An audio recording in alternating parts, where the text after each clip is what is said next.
Welcome to the Wonderland, where we bring you the things you wonder from around the world. Before we get started, please hit the subscribe button so you never miss our video. Winemaking is a complex process that involves a series of steps, each crucial to producing a high-quality wine. From grape harvesting to bottling, every step requires skill, patience, and attention to detail.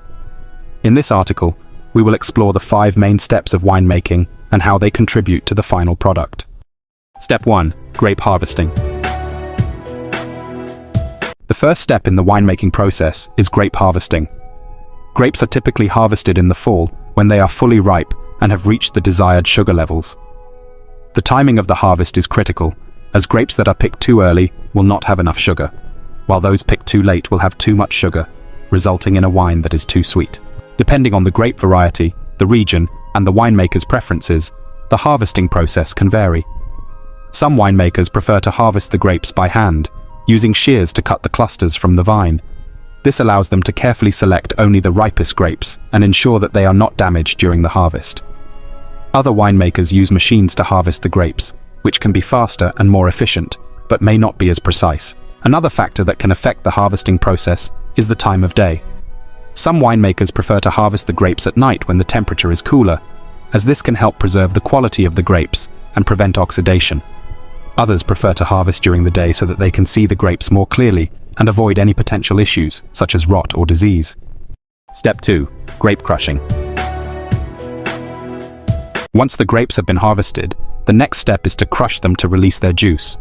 This is typically done using a machine called a destemmer, which removes the stems from the clusters and lightly crushes the grapes. For white wines, the crushed grapes are transferred into a press, which separates the juice from the grape skins. The pure juice is then transferred into tanks, where it will begin to ferment.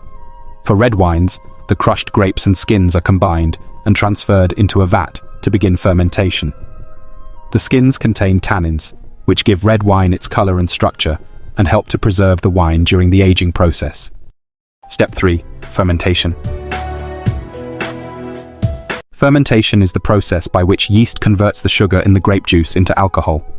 This is an essential step in winemaking, as it is what gives wine its characteristic flavor and alcohol content. For white wines, yeast is added to the juice in the tanks to begin fermentation. The tanks are typically kept at a cool temperature to preserve the wine's fruit flavors and aromas. As the yeast consumes the sugar in the juice, it produces alcohol and carbon dioxide. The carbon dioxide causes the grape skins to rise to the surface of the juice, forming a cap. Winemakers must punch down or pump over the cap several times a day to keep the skins in contact with the juice and extract as much flavor and color as possible. For red wines, the skins are left in contact with the juice during fermentation, which can take several weeks. This process is known as maceration, and it helps to extract the tannins and color from the skins. The wine is then pressed to separate the juice from the solids and transferred to barrels to age. Step 4. Aging. After fermentation is complete, the wine is aged to allow its flavors and aromas to develop. The length of time the wine is aged can vary depending on the winemaker's preferences and the type of wine being produced. For white wines, aging typically takes place in stainless steel tanks or oak barrels. Stainless steel tanks are preferred for wines that are meant to be consumed young and have a fresh, fruity character. Oak barrels are used for wines that are meant to be aged for longer periods, as they can impart flavors and aromas such as vanilla, caramel, and spice. For red wines, aging takes place in oak barrels, which can add structure, complexity, and depth to the wine. The type of oak and the level of toasting can also influence the wine's flavor and aroma. American oak is known for its vanilla and coconut flavors, while French oak is known for its spice and toast notes. The aging process can take anywhere from a few months to several years, depending on the wine. During this time, the wine is carefully monitored and tasted to ensure that it is developing the desired flavors and aromas. Step 5. Bottling. The final step in the winemaking process is bottling. Once the wine has reached its full expression in aging, it is time to bottle it for consumption. The wine is typically filtered and clarified before being bottled to remove any sediment or impurities. Some wines, such as sparkling wines, may undergo a secondary fermentation in the bottle to create bubbles. This process is known as méthode champenoise and involves the addition of yeast and sugar to the wine before it is bottled. The wine is then aged on its lees for several months to develop its flavor and texture. Once the wine has been bottled, it is labeled and packaged for sale. The label will typically include information such as the wine's vintage, grape variety, region of origin, and alcohol content.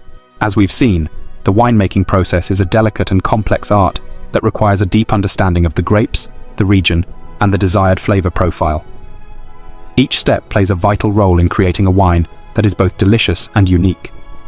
From the harvesting of the grapes to the aging and bottling of the wine, every detail matters. So the next time you enjoy a glass of wine, take a moment to appreciate the craftsmanship and dedication that went into creating it. Thanks for watching.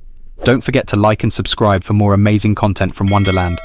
Also, follow us on Instagram and Facebook for updates, behind-the-scenes content, and more fascinating stories from around the world.